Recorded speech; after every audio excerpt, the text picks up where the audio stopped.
اعوذ باللہ من الشیطان الرجیم بسم اللہ الرحمن الرحیم اللہم صلی علی سیدنا و مولانا محمد وعلی آل سیدنا و مولانا محمد وبارک وسلم وصلو علیہ انا صلاتی و نسکی و محیای و مماتی للہ رب العالمین کہ بے شک میری نماز، میری قربانی، میری زندگی، میری موت صرف اللہ رب العزت کے لیے ہے جو تمام عالمین کا رب ہے۔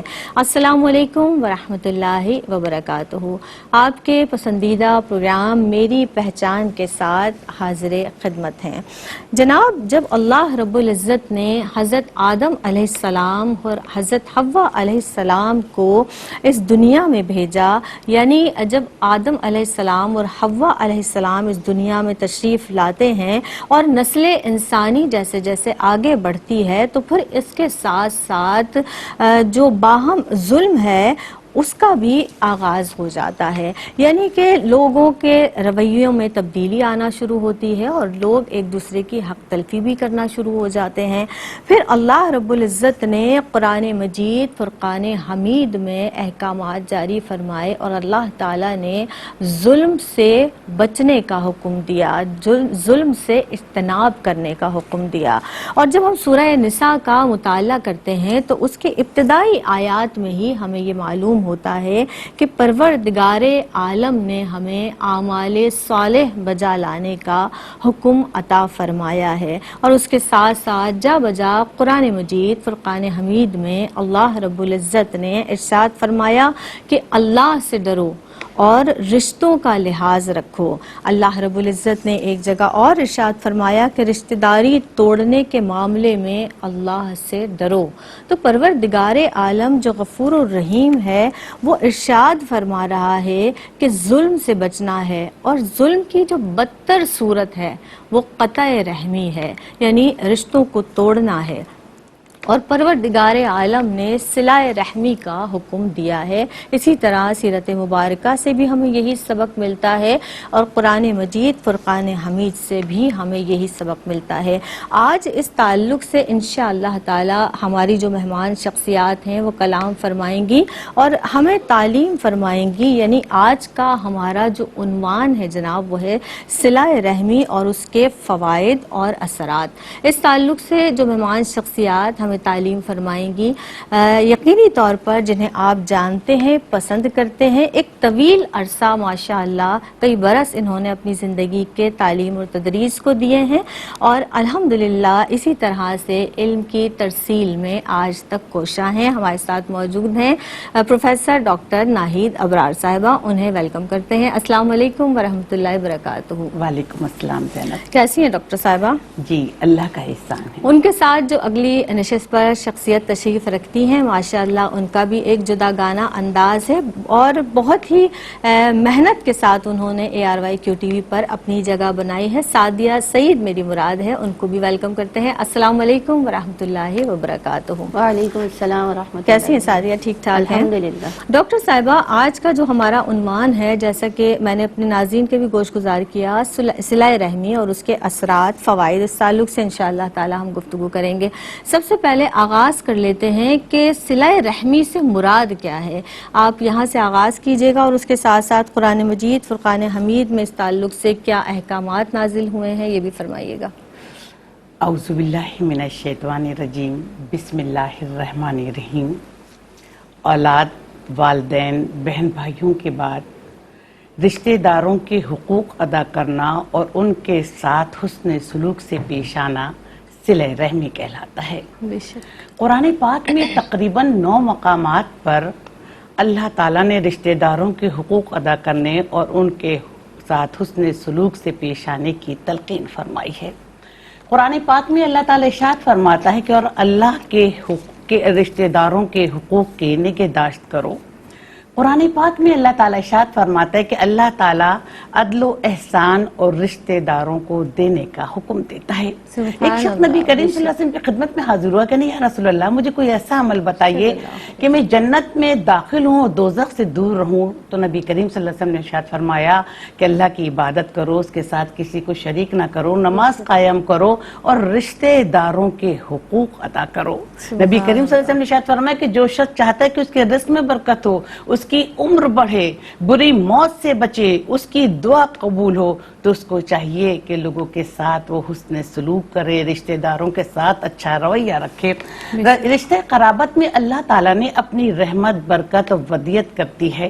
اللہ تعالیٰ نے اس مقدس رشتے کو بہت اہمیت دی ہے قرآن پاک میں، اور فرمایا کہ جو شخص رشتہ قرابت کو جوڑے رکھتا ہے اللہ تعالیٰ ان کی زندگی کے رکھنے مٹا دیتا ہے، ان کی ہر خواہش پوری ہوتی ہے گی، اللہ تعالیٰ ان کی مدد فرماتا ہے اور ان کی غیب سے مدد فرماتا ہے، اور انہیں اللہ تعالیٰ کا قرب حاصل ہوتا ہے۔ کہ پچھلی امتوں کو بھی اس بات کی تلقین دی گئی ہے کہ اللہ تعالیٰ کی طرف سے کہ لوگ رشتہ داروں کے ساتھ حسن سلوک کے ساتھ پیش آئے۔ بنی اسرائیل سے اللہ تعالیٰ نے عہد لیا کہ وہ اللہ کے سوا کسی کی عبادت نہ کریں، نماز قائم کریں، زکوٰۃ ادا کریں اور رشتہ داروں کے حقوق ادا کریں۔ تو دیکھیں دین اسلام، اللہ تعالیٰ، نبی کریم صلی اللہ علیہ وسلم کے ذریعے ہمیں یہی سبق دیتی ہیں کہ ہم رشتہ داروں کے حقوق کا خیال رکھیں، ان کی مدد کریں، اور صلہ رحمی کرنے والوں جو لوگ کرتے ہیں ان کو اللہ تعالیٰ دنیا اور آخرت دونوں میں بلند مقام عطا فرماتا ہے۔ سبحان اللہ، سبحان اللہ۔ سعدیہ، آپ تشریف رکھتی ہیں، یہ بتائیے فی زمانہ اگر عصر حاضر میں ہم دیکھیں تو صلہ رحمی کی بہت زیادہ ضرورت بھی ہے اور اہمیت بھی ہے، اس تعلق سے آپ ارشاد فرمائیے گا، اور میں چاہوں گی کہ اس کے فوائد صلہ رحمی کے اور اس کے اثرات فرمائیے گا۔ اعوذ باللہ من الشیطان الرجیم، بسم اللہ الرحمن الرحیم، الصلاۃ والسلام علیک یا رسول اللہ وعلی آلک و اصحابک یا حبیب اللہ۔ جس دل میں بھی اثار کا جذبہ ہو نمایاں، اس دل سے محبت کے خزانے نہیں جاتے۔ بے شک۔ دیکھیے دین اسلام ایک مکمل ضابطۂ حیات ہے جو ہر معاملے پہ ہماری رہنمائی کرتا ہے، صحیح۔ اور اللہ کے رسول کے احکامات کی پیروی کرتے ہوئے ہم دنیا اور آخرت کی بھلائیاں حاصل کرتے ہیں، اخروی زندگی کی بھی بھلائیاں ہمارے نصیب میں لکھ دی جاتی ہیں اور زندگی کے مسائل بھی حل کر دیے جاتے ہیں۔ انہی معاملات کی کڑی صلہ رحمی ہے۔ اگر ہم لفظ صلہ رحمی کی طرف دیکھیں تو صلہ کا مطلب ہے کہ کسی بھی قسم کی بھلائی کرنا، احسان کرنا، اور رحم کا مطلب ہے قرابت دار یا رشتہ دار۔ تو رشتہ داروں کے ساتھ ان کے دکھ سکھ میں شامل ہونا، ان کے ساتھ میل جول رکھنا، ان کے ساتھ بھلائی کرنا، کوئی غلط کام کی طرف بڑھے اس سے روکنا، اچھائی کا حکم دینا، یہ ساری چیزیں صلہ رحمی میں آ جاتی ہیں۔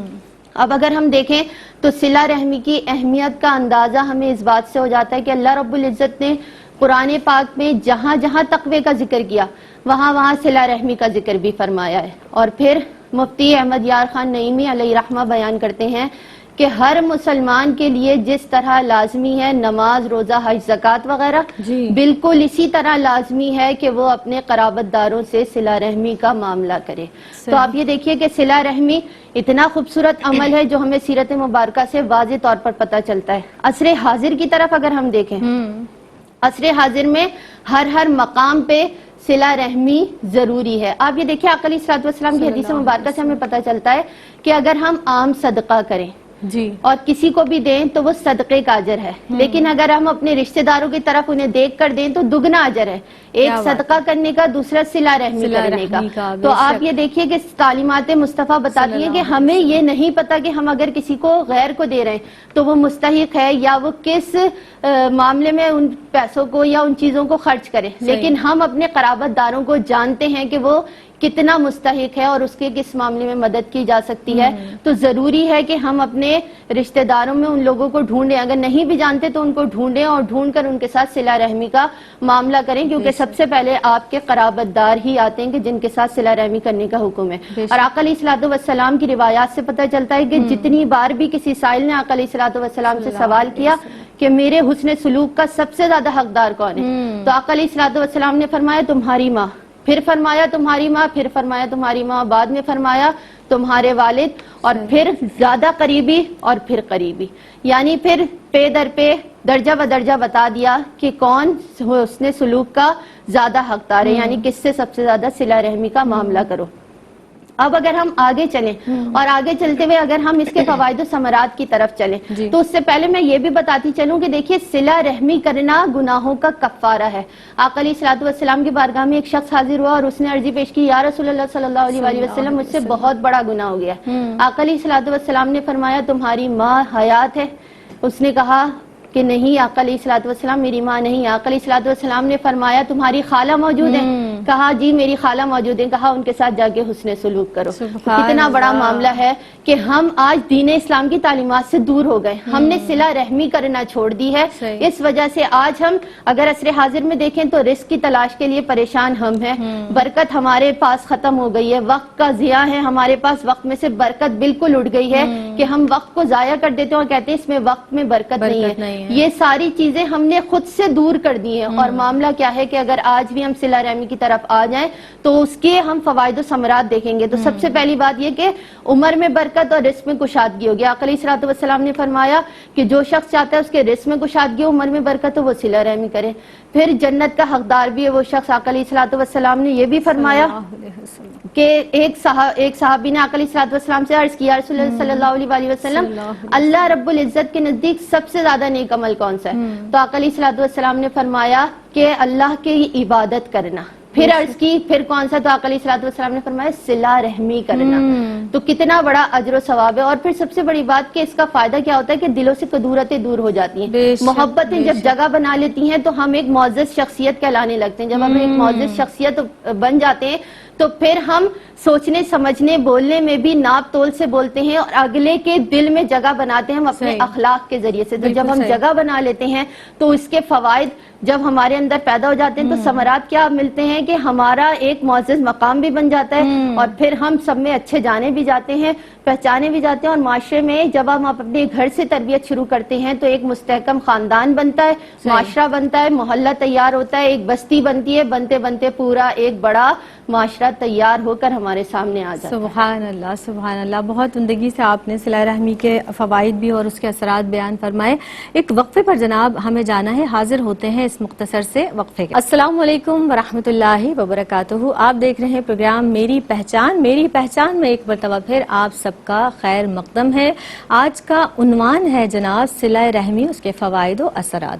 اثرات کے تعلق سے جب بات کی تو یقینی طور پر ہم نے یہ جانا آج کی اس بزم میں، اور وقفے پہ جانے سے قبل بھی یہ بات ہوئی کہ عمر میں برکت اور رزق میں برکت ہوتی ہے. اب برکت کا جناب صرف یہی مقصد نہیں کہ اگر آپ نے بہت زیادہ طویل عمر پائی ہے، بلکہ اللہ رب العزت آپ سے اس قلیل وقت میں جو آپ کو اللہ نے عطا فرمایا ہے ایسے کام لے لیتا ہے کہ آپ کے جانے کے بعد بھی دنیا آپ کے کام کی وجہ سے آپ کو یاد رکھتی ہے.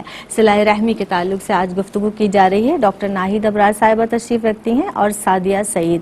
ڈاکٹر صاحبہ ہمیں یہ بتا دیجئے کہ صلہ رحمی کی جو مختلف صورتیں ہیں کیا کیا صورتیں ہیں، اور اس تعلق سے آپ میں ہمارے ناظرین کو بتائیے کہ صلہ رحمی کے تعلق سے کون کون سی صورتوں کو اختیار کیا جا سکتا ہے. ٹھیک ہے، دیکھیے اللہ کی رضا اور خوشنودی حاصل کرنے کے لیے اپنی ضروریات روک کر رشتہ داروں کی مدد کرنا اور ان کی حاجت روائی کرنا اصل نیکی ہے. بے شک نبی کریم صلی اللہ علیہ وسلم نے ارشاد فرمایا کہ جو اللہ اور آخرت پر یقین رکھتا ہے اسے چاہیے کہ وہ صلہ رحمی کرے. نبی کریم صلی اللہ علیہ وسلم نے ارشاد فرمایا کہ جو کسی مسکین کو صدقہ دیتا ہے تو وہ صرف صدقہ ہے، لیکن جو کسی قرابت دار کو صدقہ دیتا ہے تو اس کو دوہرا ثواب ہے، ایک قرابت داری کی پاسداری کا اور دوسرے صدقے کا.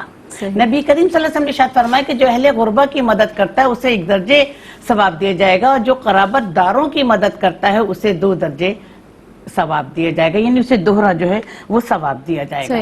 نبی کریم صلی اللہ علیہ وسلم نے ارشاد فرمایا کہ دیکھیے رشتہ داروں کی مدد کرنے سے عمر میں اضافہ ہوتا ہے اور چھپ کر صدقہ دینے سے اللہ تعالیٰ کی رضا حاصل ہوتی ہے، اللہ خوش ہوتا ہے.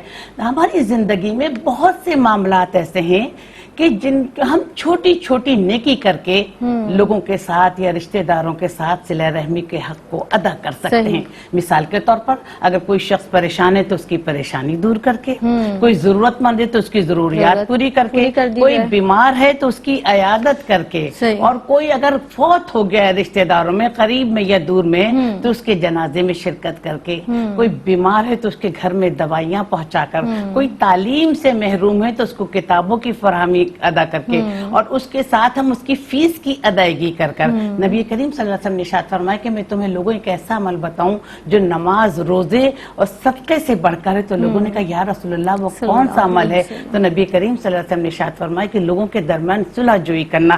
تو ہم رشتہ داروں کے درمیان صلح جوئی کر کے بھی صلہ رحمی کا حق ادا کر سکتے ہیں. ان کے خوشی اور غم کا ساتھی بن کر, ان کی دلجوئی کر کر, ان کو اپنی دعاؤں میں شامل رکھ کر, بزرگ رشتہ داروں کا احترام کر کے, ان کو اپنے مال میں سے ان پر خرچ کر کے. دیکھیے یہ وہ نیکی کے کام ہیں, یہ نیکی کے وہ عمل ہیں جن پر کوئی روپیہ خرچ نہیں ہوتا. صرف دلوں کی محبت کی ضرورت ہے, صرف ذہنوں کی اصلاح کی ضرورت ہے, صرف سچائی کی ضرورت ہے, صرف اللہ کی رضا خوشنودی حاصل کرنے کے لیے عمل کی ضرورت ہے. اور اس نیت کے ساتھ کہ ہم اپنی کسی رشتہ دار کے ساتھ کوئی نیکی کا ایک چھوٹا سا عمل کر دیں گے تو ہمارا رب ہم سے راضی ہو جائے گا. اور ویسے تحائف کا تبادلہ کر سکتے ہیں, تحفہ تحائف دے کر ایک دوسرے کو بھی محبتوں میں کہتے ہیں نا کہ نبی کریم صلی اللہ علیہ وسلم نے ارشاد فرمایا کہ ایک دوسرے کو تحفے تحائف دیا کرو, اس سے محبتوں میں اضافہ ہوتا ہے, دلوں میں گنجائشیں جو ہوتی ہیں وہ بڑھتی ہیں, کدورتیں مٹ جاتی ہیں, دلوں میں محبتیں آباد ہوتی ہیں. اور پھر دیکھیے کہ لوگوں رشتہ داروں کے ساتھ احسان کر کے,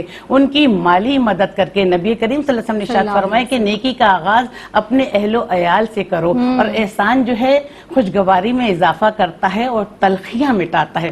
اور روحانی مدد کر کے, یعنی انہیں نیکی کی تبلیغ کی جائے, حق کی طرف مائل کیا جائے, برائیوں سے روکا جائے. دیکھیے اگر کسی رشتہ داروں کو ہم نیکی کا سبق دیں گے اور برائی سے روکیں گے تو یقیناً اس کا ہمیں بہت بڑا اجر و ثواب ملے گا. نیکی کوئی بہت بڑے پیمانے پر نہیں, اگر کسی کی ہم دل رکھ لیں تو دل رکھنا بھی عبادت ہے, کسی کی ہم چھوٹا سی دل جوئی کر دیں تو وہ بھی بہت, کہتے ہیں کہ ایک میٹھا بول خیرات سے بڑھ کر ہے, تو کسی کا دل رکھنا بھی عبادت ہے. اپنے رشتہ داروں کا احترام کریں, ان کی عزت کا خیال رکھیں, ان کی پیٹھ پیچھے سلام میں, ان کی پیٹھ پیچھے کہیں برائی نہ کریں. اور سب سے بڑھ کر کہ ہمارا رشتہ دار اگر ہم سے حیثیت میں کم ہے تو ہم اسے حقیر نہ سمجھیں, اس کی ہم عزت کی پاسداری کا خیال رکھیں, تو اس سے ہمارا رب کتنا خوش ہوگا. دیکھیے ایک مرتبہ نبی کریم صلی اللہ علیہ وسلم نے عورتوں کو خیرات کرنے کا حکم دیا اور کہا کہ کچھ نہیں تو زیوری خیرات کر دیں. تو حضرت زینب نے اپنے خاوند عبداللہ بن مسعود سے کہا کہ تم بھی تو محتاج ہو, اگر کچھ خیرات کرنا ہے, کچھ دینا ہے تو میں تمہیں بھی تو دے سکتی ہوں. تو انہوں نے کہا کہ نبی کریم صلی اللہ علیہ وآلہ وسلم سے پوچھ لو. تو وہ مسجد نبوی گئی, حضرت بلال آگئے, کہا میں نبی کریم صلی اللہ علیہ وسلم سے اجازت لینا چاہتی ہوں کہ اگر ہم کوئی صدقہ کرنا چاہیں تو اپنے شوہروں کو اور اپنی گود میں یتیم بچوں کو کر سکتے ہیں. تو نبی کریم صلی اللہ علیہ وآلہ وسلم نے فرمایا کہ اس سے تجھے دوہرا ثواب ملے گا, کہ اہل قرابت کی پاسداری کا اور دوسرے صدقے کا. تو ہم جب بھی کسی مسئلے کی حل کی طرف جائیں, جب بھی کسی کی چھوٹی سی ہیلپ کرنا چاہیں تو پہلے ہم اپنے قریبی رشتہ داروں کو دیکھیں. عید کا موقع ہے, ہم اپنے کپڑے بنا رہے ہیں, ہم ان کے کپڑے بنا سکتے ہیں. ہم افطاری بانٹ رہے ہیں تو پہلے ہم ان کو ترجیح دیں. تو اس سے اللہ کی رضا حاصل ہوتی ہے, اللہ کا قرب حاصل ہوتا ہے, اور وہ لوگ اللہ کے پسندیدہ بندے کہلاتے ہیں جو صلہ رحمی کو اپناتے ہیں. صحیح. اور ڈاکٹر صاحبہ, جس طرح سے ہم اکثر و بیشتر اپنے پروگرام میں موبائل فون کے تعلق سے بات کرتے ہیں, تو اگر ہم یہاں پر موبائل فون کا درست استعمال کریں تو ہم کہتے ہیں کہ ہمارے پاس وقت میں کمی ہے, مصروفیات ہیں, تو آپ فون اٹھائیے اور اپنے قریبی جو رشتہ دار ہیں ان کو سلام کیجئے, ان سے محبت کے ساتھ خیر و عافیت ان کی دریافت کیجئے, تو اس سے بھی بہت زیادہ آپ کے رشتوں میں طاقت پیدا ہوتی ہے اور محبت پیدا ہوتی ہے. سادیہ, اللہ تعالیٰ نے ہمیں بہت سی چیزوں سے نوازا ہے. ایک کسی چیز کا تخریبی پہلو ہوتا ہے, کسی چیز کا تعمیری پہلو ہوتا ہے. اگر ہم موبائل فون کو بھی اپنے تعمیری پہلو کے لحاظ سے استعمال کریں تو اس سے ہمیں بہت سے فائدے ہوتے ہیں. کوئی حدیث نبوی پڑھیں, سنیں, یاد کریں اور دوسروں کو سنائیں. بالکل صحیح. سادیہ, آپ موجود ہیں سرکار دو عالم احمد مجتبیٰ محمد مصطفیٰ صلی اللہ علیہ وسلم کی پوری حیات مبارکہ ہمارے لیے بہترین نمونہ ہے. آپ صلی اللہ علیہ وسلم کے تعلق سے آپ کیا ارشاد فرمائیں گی کہ آپ نبی کریم صلی اللہ علیہ وسلم اپنے رشتہ داروں کے ساتھ کیسا رویہ رکھتے تھے؟ بسم اللہ الرحمن الرحیم. کس شان سے کہتا ہے یہ قرآن مبین, انک لعلی خلق عظیم. سبحان اللہ. کیا آقا علیہ الصلوۃ والسلام بے شک اخلاق حسنہ کے اعلیٰ مرتبے پر فائز ہیں, اور ہمارے لیے آقا علیہ الصلوۃ والسلام ایک رول ماڈل موجود ہے. اور جب ہمارے پاس اتنی کامل شخصیت رول ماڈل موجود ہے تو کہیں ادھر ادھر دیکھنے کی ضرورت ہی نہیں ہے. آقا علیہ الصلوۃ والسلام کا رشتہ داروں سے حسن سلوک تو پھر بہت افضل ہے. آقا علیہ الصلوۃ والسلام نے تو جانوروں تک سے حسن سلوک کے لیے کہا. آقا علیہ الصلوۃ والسلام نے تو کافروں تک سے, غیر مسلموں تک سے, جنہوں نے آقا علیہ الصلوۃ والسلام کو تکلیف پہنچائی, طائف کا واقعہ ہمارے پاس موجود ہے, ہر ایک کے حق میں دعا کی. اور نبوت سے پہلے جتنی تربیت کی اس کا صلہ کیا ملا کہ ابو جہل تو ایمان نہیں لا سکا لیکن اس کی نسلوں نے ایمان قبول کیا اور دین اسلام میں داخل ہوئی. اسی طرح ہمارے پاس بہت ساری مثالیں موجود ہیں. آقا علیہ الصلوۃ والسلام کے رشتہ داروں سے، قرابت داروں سے حسن سلوک کے معاملات کی طرف اگر ہم بڑھیں تو آقا علیہ الصلوۃ والسلام اپنے رشتہ داروں کے ساتھ حسن سلوک بھی کرتے اور پھر ان کی تعریف بھی کیا کرتے اور دل جوئی بھی کیا کرتے. آقا علیہ الصلوۃ والسلام کے بڑے داماد یعنی حضرت زینب کے جو شوہر تھے حضرت ابو العاص، جب تک ایمان نہیں لائے تھے کفر میں تھے، کفار کی طرف سے مسلمانوں کے لیے مسلمانوں کی طرف لڑا کرتے تھے، مطلب کفار کی طرف وہ شامل ہوتے تھے اور بہت دلیر تھے. آقا علیہ الصلوۃ والسلام نے ایک جنگ کے موقع پر آپ سے کہا کہ میری بیٹی مجھے دے دیجئے، تو انہوں نے حضرت زینب کو آپ کے پاس بھیج دیا. وہ مدینے میں تھیں اور وہ مکے میں تھے. جنگ بدر کے بعد وہ قیدی بن کر جب مدینے میں آئے تو آقا علیہ الصلوۃ والسلام کو جب خبر ملی اور حضرت زینب کو ملی تو اس وقت قید خانے تو ہوا نہیں کرتے تھے، تو ستون سے باندھ دیا جاتا تھا، تو انہیں مسجد نبوی میں باندھ دیا گیا. حضرت زینب کو خبر ملی کہ میرے خاوند کو بھی لایا گیا ہے اور وہ بھی قیدی بن کر آئے ہیں. تو آقا علیہ الصلوۃ والسلام کا معمول یہ تھا کہ فجر کی نماز پڑھنے کے بعد فیصلہ سنایا کرتے تھے. تو جب فیصلہ سنانے کی باری آئی تو حضرت زینب نے نماز فجر ادا کی اور مسجد نبوی کے دروازے سے لگ کر کھڑی ہو گئی. اور آقا علیہ الصلوۃ والسلام نے جیسی نمازیوں کی طرف منہ پھیرا اور اعلان کرنے لگے تو آپ نے بیان کیا، وہاں سے عرضی پیش کی کہ سرکار میں نے انہیں پناہ دے دی ہے.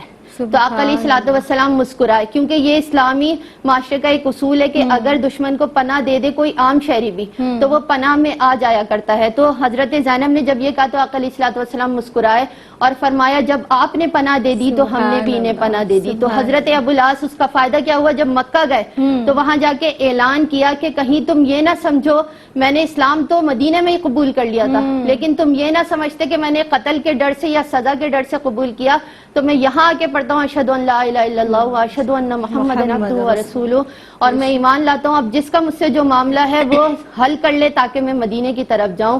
اور آپ مدینہ منورہ تشریف لے آئے.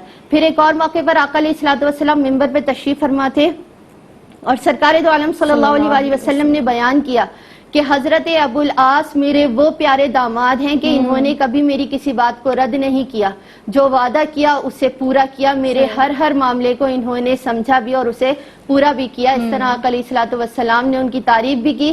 آپ اپنے قرابت داروں کی تعریف بھی کرتے اور ان کی دل جوئی بھی کرتے. حضرت عثمان غنی رضی اللہ تعالیٰ عنہ کا واقعہ بھی ہمارے پاس موجود ہے کہ جنگ بدر کے موقع پر آپ شامل نہیں ہو سکے. آقا علیہ الصلوۃ والسلام نے فرمایا کہ میری بیٹی حضرت رقیہ جو آپ کے نکاح میں تھیں اس وقت بہت علیل تھیں، آپ نے کہا انہیں کوئی پانی پلانے والا بھی نہیں ہے، آپ یہیں رہیں. حضرت عثمان نے عرضی پیش کی سرکار میں جانا چاہتا ہوں. آقا علیہ الصلوۃ والسلام نے فرمایا جو جنگ بدر میں مارکے کو پیش کرنے والوں کو ثواب ملے گا وہی اجر آپ کو یہاں رہتے ہوئے ملے گا. آقا علیہ الصلوۃ والسلام نے اتنے سخت حالات میں بھی اپنے قرابت داروں کی فکر کی کہ ان کا کیا ہوگا. تو حالانکہ اس جنگ کی حالت میں ہی حضرت رقیہ اس جہان فانی سے کوچ کر گئی تھی اور آقا علیہ الصلوۃ والسلام نے آپ کے نکاح میں اپنی دوسری بیٹی ام کلثوم دی. اور پھر آقا علیہ الصلوۃ والسلام نے یہ فرمایا کہ میرا یہ داماد اتنا عظیم ہے کہ اگر میری 100 بیٹیاں بھی ہوتی تو ایک کے بعد ایک بیٹی میں حضرت عثمان کے نکاح میں دے دیا کرتا. تو آقا علیہ الصلوۃ والسلام کا تو حسن سلوک کا معاملہ اتنا عام ہے کہ مکہ مکرمہ جب فتح ہو گیا اور حضرت حمزہ کی بیٹی آئیں آپ کے پاس تو لوگوں نے کہا یہ آپ کی چچا زادہ ہم ان سے نکاح کر لیں. تو آقا علیہ الصلوۃ والسلام نے فرمایا یہ میری چچا زاد بھی ہیں اور میری بھتیجی بھی ہیں، کیونکہ حضرت حمزہ میرے رضائی بھائی بھی تھے، کیونکہ حضرت سویبہ کا دودھ آپ نے بھی پیا ہے اور حضرت حمزہ نے بھی پیا ہے. تو آپ نے کہا اس رشتے سے یہ میری بھتیجی بھی لگتی ہیں تو ان سے میرا نکاح جائز نہیں ہے. لیکن آقا علیہ الصلوۃ والسلام نے حسن سلوک کا معاملہ ہمیشہ اپنے رشتہ داروں کے ساتھ بہت شاندار طریقے سے. سبحان اللہ. صلہ رحمی اور اس کے فوائد کے تعلق سے گفتگو کی جا رہی تھی. ایک وقفے پر جناب جانا ہے، حاضر ہوتے ہیں اس مختصر سے وقفے کے بعد. اعوذ باللہ من الشیطان الرجیم، بسم اللہ الرحمن الرحیم. السلام علیکم ورحمۃ اللہ وبرکاتہ. میری پہچان میں ایک مرتبہ پھر آپ سب کا خیر مقدم ہے. عنوان جناب آج کا ہمارا ہے صلہ رحمی، فوائد و اثرات. اس تعلق سے گفتگو کی جا رہی ہے. ڈاکٹر ناہید ابرار صاحبہ تشریف رکھتی ہیں، سعدیہ سعید صاحبہ تشریف رکھتی ہیں. ڈاکٹر صاحبہ بلا کسی تاخیر میں آپ سے یہ ضرور پوچھنا چاہوں گی کہ جس طرح سے ہم صلہ رحمی کی بات کر رہے ہیں، اب اس کا اگر متضاد دیکھیں تو قطع رحمی ہے. اس تعلق سے دین اسلام نے قطع رحمی کی سخت مذمت فرمائی ہے، اور نبی پاک صلی اللہ علیہ وسلم کے ارشادات کچھ اس حوالے سے آپ ارشاد فرما دیجیے گا، اور قطع رحمی کے نقصانات کیا ہیں ڈاکٹر صاحبہ، یہ فرما دیجیے۔ دیکھیے زینب، کچھ رشتہ دار ایسے ہوتے ہیں جن کے دل محبت سے خالی ہوتے ہیں، اللہ اکبر، وہ پریشانی اور ملال کا باعث ہوتے ہیں، لیکن ان کے ساتھ حسن سلوک کرنے پر اللہ تعالیٰ نے بہت بڑا اجر و ثواب رکھا ہے۔ نبی کریم صلی اللہ علیہ وسلم کی خدمت میں ایک شخص آیا، کہنے کا یا رسول اللہ، میرے کچھ رشتہ دار ایسے ہیں کہ ان کے ساتھ سے میں محبت سے پیش آتا ہوں، مجھ سے نفرت کرتے ہیں، میں ان کے ساتھ نیکی کرتا ہوں، وہ میرے ساتھ بدی کرتے ہیں، میں ان کے ساتھ صلہ رحمی کرتا ہوں، وہ میرے ساتھ قطع رحمی کرتے ہیں۔ تو نبی کریم صلی اللہ علیہ وآلہ وسلم نے فرمایا کہ دیکھ، جب تک تیرا رویہ ان کے ساتھ ایسا رہے گا، اللہ تعالیٰ ہر حال میں تیرا مددگار رہے گا۔ نبی کریم صلی اللہ علیہ وآلہ وسلم مجلس میں تشریف فرما تھے، ایک نوجوان آیا تو نبی کریم صلی اللہ علیہ وسلم نے کہا کہ آج اس مجلس میں وہ شخص نہ بیٹھے جو رشتے ناطے توڑنے والا، جو قطع رحمی کرنے والا ہو۔ تو وہ نوجوان وہاں سے اٹھ کر چلا گیا، اس لیے کہ اس کی خالہ سے کچھ انبن تھی، اپنی خالہ کی خدمت میں حاضر ہوا اور ایک دوسرے سے بخشش کے لیے دعا مانگی، اور پھر آ کر معافی مانگی، اور پھر آ کر نبی کریم صلی اللہ علیہ وآلہ وسلم کی بارگاہ میں تشریف فرما ہوا۔ دیکھیے نبی کریم صلی اللہ علیہ وسلم نے ارشاد فرمایا کہ قطع رحمی کرنے والا اللہ کے غضب کا حقدار ہوگا۔